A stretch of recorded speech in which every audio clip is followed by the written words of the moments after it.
it was about $30,000, you paid about $30,000, you would be paying about $150 in the registration fee initially. Then the second year you'd be paying 90%, the third year you'd be paying 81%, the first year you paid full, and then you pay the 90%, 81%, 73%, then it's set.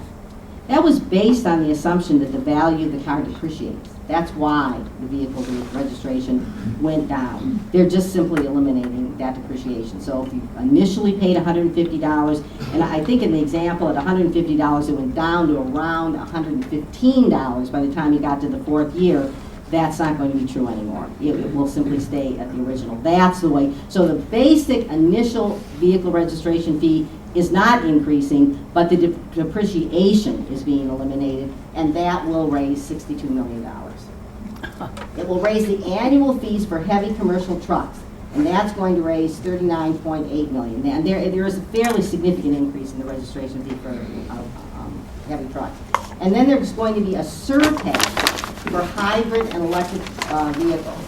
Revenues will increase by $600,000 in fiscal year 2017. So because electric cars don't use gas, or hybrids use less gas, and electric is fully electric doesn't use gas, but they do use roads. So this was a way in which to try to have at least some money coming from cars that are using the roads but don't use gas.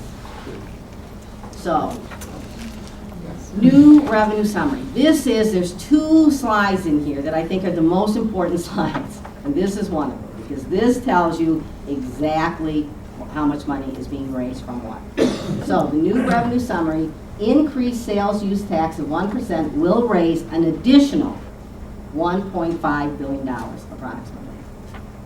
The increased motor fuel tax will raise approximately $1.3 billion, less the sales tax on motor fuel. So you've got the new money of 1.5, but you've lost what was taken off because it's no longer on fuel, and therefore the additional revenue from the motor fuel tax is $483 million.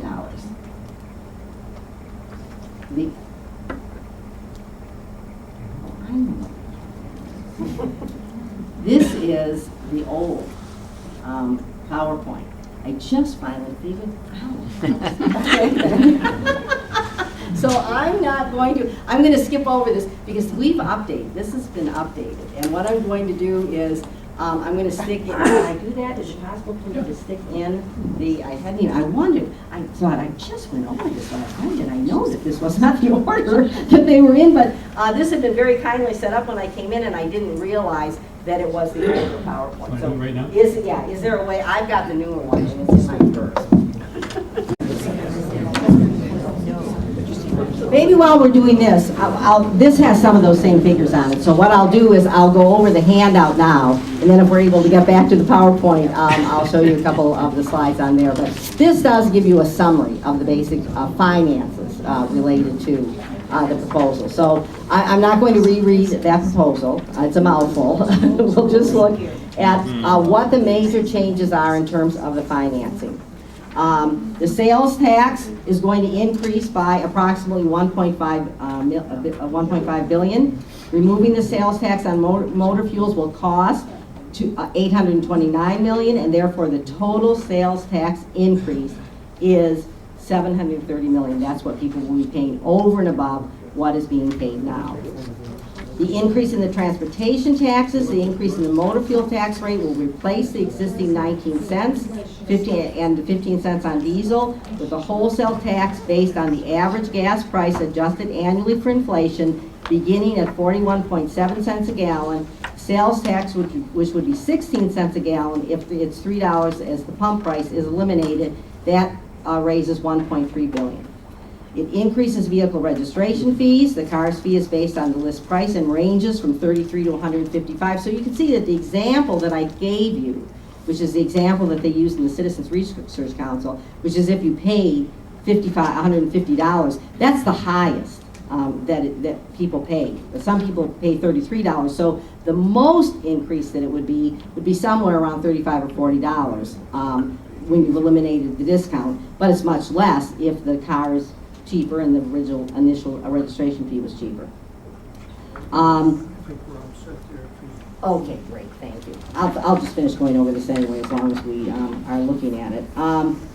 The earned income tax credit for low-income working persons is going to change. Right now, if you remember, in 2011, Michigan changed the earned income tax credit, which it had been at 20% of the federal. Whatever a person who qualified for the earned income tax credit at the federal level, whatever they got at the federal level, they could claim 20% of that as a credit on their state income tax. That went down to 6%. This proposal raises it back to 20%. And that was done, as I said earlier, in order to try to mitigate the impact on low-income earners of an increase in the sales tax. So the major new revenues would be, and then we'll go back to here because that's where we are. The major new revenues would be, as I just indicated, and let me see, what do I put here in order to... Ma'am, can I ask a question? This one? Ma'am, There we go, yes. on the form we pass out, is it millions of dollars or billions of dollars? Million. I know, but Which, 1,000 million is a it billion. means adding millions after, Yeah. it's like, right, it is confusing. It would be 1,559 million, which is 1.5. Yeah, okay. Right. Just sort of saying how many zeros you have to add to it. So that makes total estimated new revenue of $2.1 billion. Expenditures. Approximately 1.2 billion estimated in new funding distributed to road agencies. And the way that will be distributed is according to Public Act 51, which was passed, I believe, in 1951, which established how the money in the transportation fund is distributed. And the way it's distributed is $490.8 million for the state road fund, $490.8 million for county road commissions, and $273.6 million to cities and villages. And the reason for that is because the majority of the transportation money is determined by Public Act 51. The money is taken off the top for the bridge fund and public transportation, approximately 10%. And then it is distributed by a formula that's 39.1% of the remaining goes to MDOT for about 8% of Michigan road miles. Now, those are the big, those are the state roads, the interstates and the state roads, US 27, I-75. That's why, and that's combined with federal money. So that's why they get just under 40% of it. The county road commissions are responsible for most of the local roads, and they get 39.1%. And then the cities get 21.8%. Because they are responsible for about 17% of Michigan roads. So that's the way it's been distributed. They are not changing the formula. Both Michigan Municipal League and the Michigan Township Association have come out in favor of this proposal. I think one of the reasons is because it did not change the formula, and they like the formula the way it is. And so I think that did contribute to the reason why they endorsed it.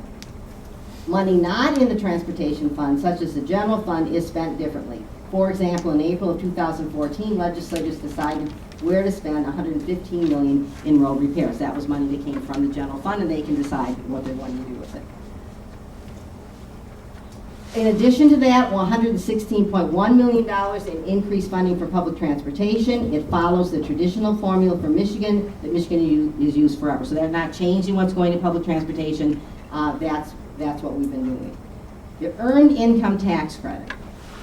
$442.1 million is the estimated increase in funds for the state general fund purposes, and of that, $269.1 million is for the earned income tax credit, and $173 million will go to the general fund. So of the approximately $750 million that is the supplement, remember I said those were the key controversial words in the proposal, is about $829 million that is replacing the money going to schools and local government. And then there's an additional approximately $750 million.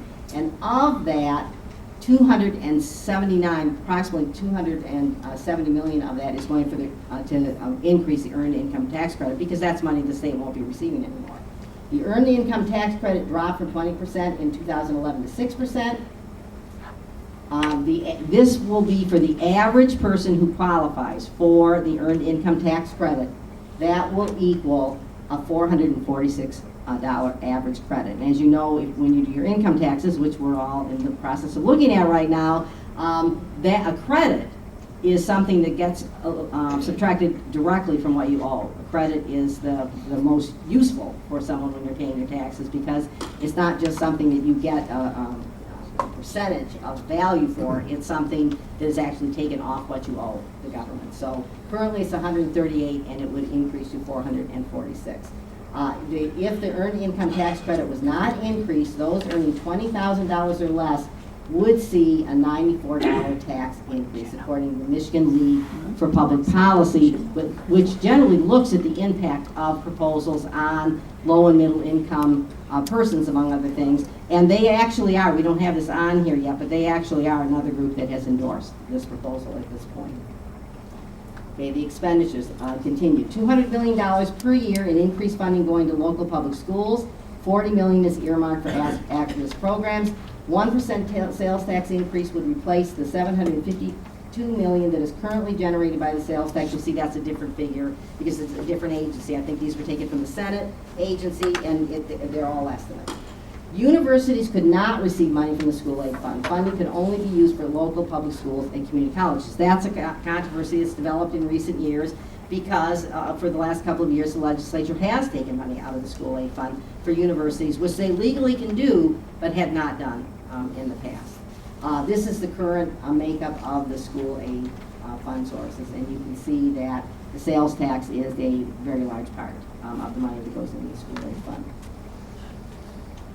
The revenue sharing for local governments, currently $1.2 billion approximately is allocated for revenue sharing to local governments. The ballot proposal would add $111.1 million in increased revenue sharing. And as I said to some people that I was talking to before the meeting, that's constitutional revenue sharing, not statutory revenue sharing. Constitutional revenue sharing is the Constitution says the local governments will get it. Statutory revenue sharing says the legislature passes laws, they'll decide how much revenue sharing local governments are getting. I'm in local government, and I can tell you, local governments prefer the constitutional revenue sharing to the statutory revenue sharing. And so, again, I think that's one of the reasons why the MML and the MTA probably have endorsed this, because it does, there's still a lot of statutory revenue sharing, but it does increase the amount that's actually set in the Constitution, which is something that they generally prefer. And then $20 million in increased funds for recreation improvement account that can be used to fund the operation, maintenance, and development of recreation trails and restoration of lands damaged by off-road vehicles and inland lake cleanup. So this is a summary of the new expenditures. On roads, $1.2 million, about 59% of the total. On the earned income tax credit, $269 million, about 12% of the total. To the school aid fund, an increase of about $200 million, which is a 9% of the expenditures. The general fund, $173 million, 8% of the expenditures. Public transportation, $116 million, 5%. Revenue sharing to local governments, $111 million, 5%. Recreation improvement, $20 million, 1%. Total new expenditures, $2.1 billion. The average person will pay gasoline tax change. The range will vary based on $2.28 per gallon wholesale price. The rate per gallon at the pump would be $3 and would increase to $3.07. 7 cents a gallon increase, or about $1.05 for 15 gallons of gas. Now, the more as the price of gas goes up, the amount of increase goes down. At about $4, it kind of comes out even. The reduction in the sales tax and the increase in the gas tax would be about the same, because at $4, it's 24 cents in the sales tax. And this is added about 22 cents for the gas tax, and so it would come out about even. At $2, where it's only 12 cents for the sales tax, then it's a 10-cent increase. So the amount, it just depends on the price of gas. And that's another reason why they're very different figures on how much this is going to raise over and above what we're doing now. A sales tax increase from 6 to 7%. The amount you pay in sales tax will depend on what you buy. There's no sales tax on groceries or prescriptions. If you bought a $200 TV, the sales tax would be $12. If this passes, it would be $14. So on a $200 purchase, it would increase your cost by about $2. The registration fee for passenger vehicles, I've already explained this as we were going through, and since we're running late on time, I'm just going to, unless someone has a question on this, I'm just going to skip over it because we did already explain it. Car repair savings, according to the Michigan Department of Transportation, Michigan drivers pay $357 a driver in repair costs. Some savings could result. No way to know how much, no way to know, you know yourself whether or not you've paid something in the last year because of the condition of the roads that affected your cars. That's going to vary greatly from person to person. This is how much that Michigan Department of Transportation estimates that communities would receive. And probably the one you're most interested in is on the next page, which is Leelanau County, which is currently receiving $2.8 million, and the first year would increase by about $0.7 million. And that will vary from year to year, and will go up as the proposal is completely rolled out. Some parts of the plan can be changed by the legislature. What's put in the Constitution cannot be. So increasing sales tax maximum, eliminating the sales tax on fuel, increasing the sales and use tax dedicated to the school aid fund, removing the inclusion of universities, increasing the sales tax fund dedicated to revenue sharing, that's in the Constitution. That cannot change. New laws that are given effect if the constitutional amendment passes can be changed by the legislature. The tax on wholesale price could change. They set it at the 14.9% of wholesale price. That's a law that was passed, and that could potentially change. The sales tax maximum could change. It says the Constitution authorizes them to charge up to 7%, and they are going to increase it to 7%. But they don't have, because it's to the maximum of 7%. They could potentially decide 5 years from now, oh, we're going to make the maximum 6.2% or 6.5%. They do have the ability to be able to do that. That's true now with the 6%, that they could do that. The earned income tax credit could change again. Vehicle registration could be adjusted. The at-risk programs won't necessarily get that funding. Using part of the first 2 years of the combined fuel tax revenue to pay off long-term debt for past road construction bonds. We haven't talked about that, and I'm just going to briefly say what is happening is this is being phased in over 3 years. And so it will eventually be 1.3 million. But the first year, approximately 400 million will go to roads, and approximately 800 million will go to pay off a long-term debt from when bonds were sold in the late 90s in order to do road repairs. And it's kind of like right now, out of the transportation fund, approximately $250 million is being spent to pay off that bond. What they're planning on doing is paying it all off in 3 years. Think of your credit card. They now put a thing on there that says, if you pay the minimum amount each year, this is how much it's going to cost you. It's going to take you 20 years to pay it off, and it's going to cost you about 5 times what you actually owe. If you pay it off in 3 years, this is how much you're going to save. That is what the legislature is doing with these bonds. They want to pay them off in 3 years, so they're not paying the $250 million a year. And I was told at the conference I was at last week by the Lieutenant Governor, they believe that it will save approximately $1.5 billion over the length of term of the bond. So, and House Speaker Cotter, who has spoken on this and actually spoke at our county commission meeting, or city commission meeting rather, last week, because he's from our area, said the part of the reason they did that was not because they don't care about fixing the roads, but because this is such a huge infusion of money into the roads all of a sudden that the construction companies are not going to be set up. They wouldn't be able to spend, according to the House Speaker, $1.3 billion immediately. It will take some time to be able to build it in. And so, so the argument that is being made is we have time to pay off that bond, we can start the work on the roads, and then we'll be fully funded in 3 years, is the reason for doing it in this way. And then road warranties and competitive bidding, which has been added, could also potentially be changed. A yes vote will amend the Michigan Constitution to raise the sales tax, to exempt motor fuel from sales and use tax, and to stop higher education inclusion in the school aid fund. It will activate 10 other laws which provide funding for roads and other purposes. Supporters say this: it provides funds to make roads safer for everyone.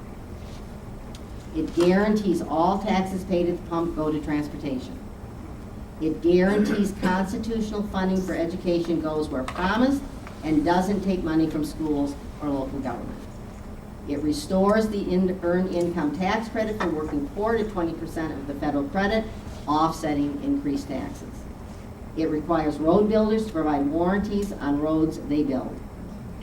It fixes roads now, saving the state money and reducing motorist repair costs.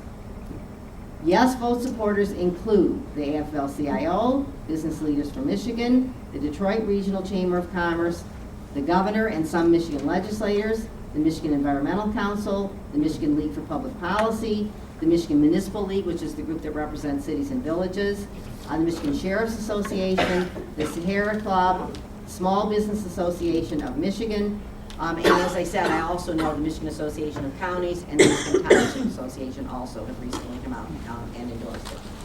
A no vote will stop enactment of the constitutional amendment, leaving the sales tax at 6% applied to and applied to motor fuel, and will allow universities to be covered by the school aid fund. It will stop the activation of the 10 laws tied to the package, which would provide funding for roads and other purposes. Opponents say it increases the sales tax, which is regressive, impacting middle-class families. It allocates only 60% of the funding increase for roads and 40% to other purposes. It activates 10 bills, including several dealing with rates, which can be altered by the legislature without a vote of the people. It means that motorists may no longer be able to use their vehicle registration fees as an itemized deduction on their federal income tax. There has been one paper put out suggesting that. There has been others who have said they don't think that's true. The legislature has said if it's true, it's a simple fix in the language of the bill, and that it would be their intention to fix it. So the legislature is claiming that that will not be a problem, but one of the groups opposing it is suggesting that it could be a problem.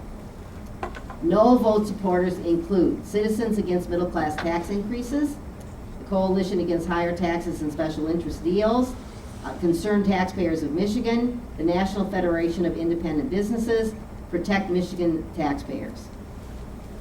This is the essence of the bill. Paul Egan, who writes for the Free Press, wrote an article on it, and all of us on the committee agreed this simple one-paragraph summary kind of says this is what this bill is doing. The essence of the plan is to remove the sales tax, which is not spent on roads, from fuel sales and impose higher fuel taxes, which are spent on roads, without sharply increasing the pump price of gas. The sales tax heist would then replace and supplement the money schools and local governments would lose from having the sales tax removed from fuel sales. And that is, I think, a thumbnail summary of exactly what this proposal does. Because it's almost 1 o'clock, and I had promised I would be done at 1:45, maybe we did have a little snafu, but unless Marion would like me to, I thought maybe I wouldn't go through the voter information. It's not specific to the proposal. I can go through it very quickly if you would like me to. I'll leave it up to you. Well, I'm going to go through it real quickly. Real quickly? Okay. Who's eligible to vote? Citizens of the United States, a state of Michigan resident, if you're 18 years of age on the day of the election. You could register at 17 and a half, but the registration date is passed anyway. And you're not confined to jail following a conviction and sentencing. Are you registered to vote? You can check to see if you're registered to vote at vote.michigan.gov, and that information is also on the handout. Monday, April 6th is the last day you can register to vote for the, oh, I was wrong, I was thinking it already passed. You can register to vote until April 6th, the day after Easter. Where do you vote? You should receive a voter identification card with your precinct and voting location when you register, or there's a change in your registration. If you don't have a card, you can check out that information at the Secretary of State's website, Michigan.gov vote, or the League's great site, which is the vote411.org, which is really good in showing you exactly not only what the location is, but how to get to the location. So I highly recommend that people use that site. What is required when I vote? You do not have to have an ID. The IDs that are accepted at the polling place are the driver's license or state ID. Alternatives are an ID from other states, a federal or state government issued photo, a passport, a military ID, a tribal ID, a student ID, or if you don't have one, they give you an affidavit that you can sign indicating that you are in possession of, or sign an affidavit saying you are not currently in possession of an approved photo ID, and you still can vote in Michigan. It's not true necessarily everywhere, but in Michigan that is true.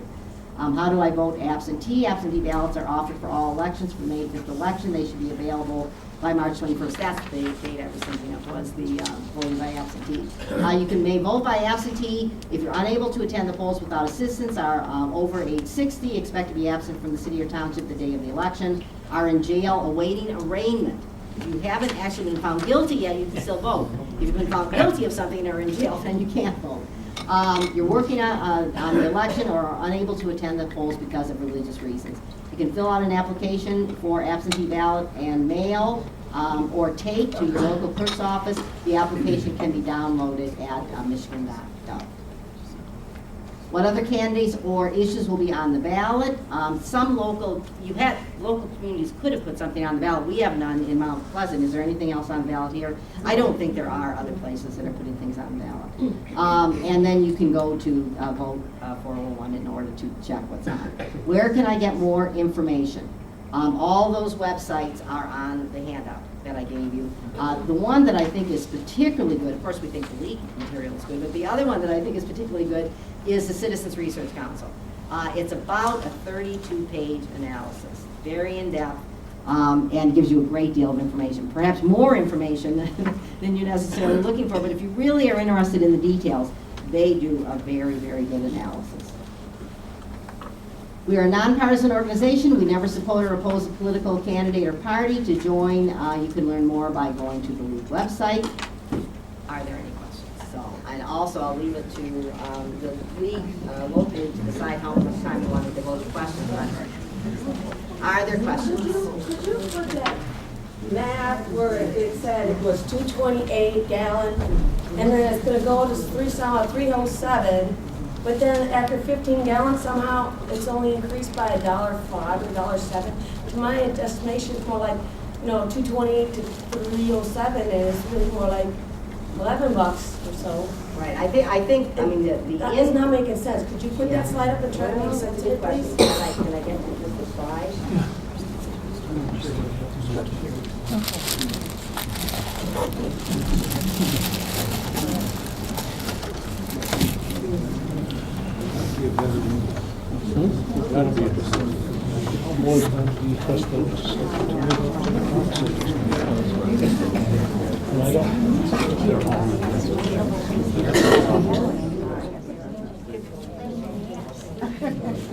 If they work, wonderful. If they don't work, there's always seems to be a glitch. Is this the one you were talking about? Yeah. Okay. The gasoline tax change, the range will vary based on $2.28 per gallon wholesale price. Not the mic, please. Microphone. That's the wholesale price. That's not the retail price. This is assuming that the price you would be paying at the pump now is $3, but that it will go up by 7 cents. So it's 7 cents a gallon.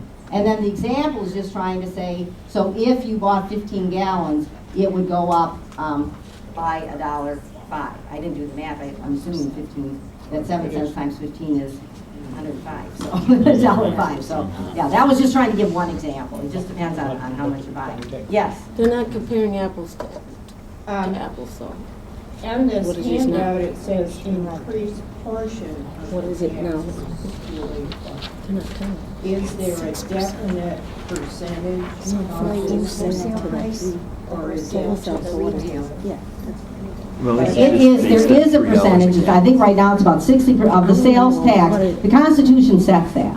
And it sets it, this was another thing that they had in the Citizens Research Council, which I had not really had forgotten that this had happened. You know, the sales tax is 6 cents. There's really two parts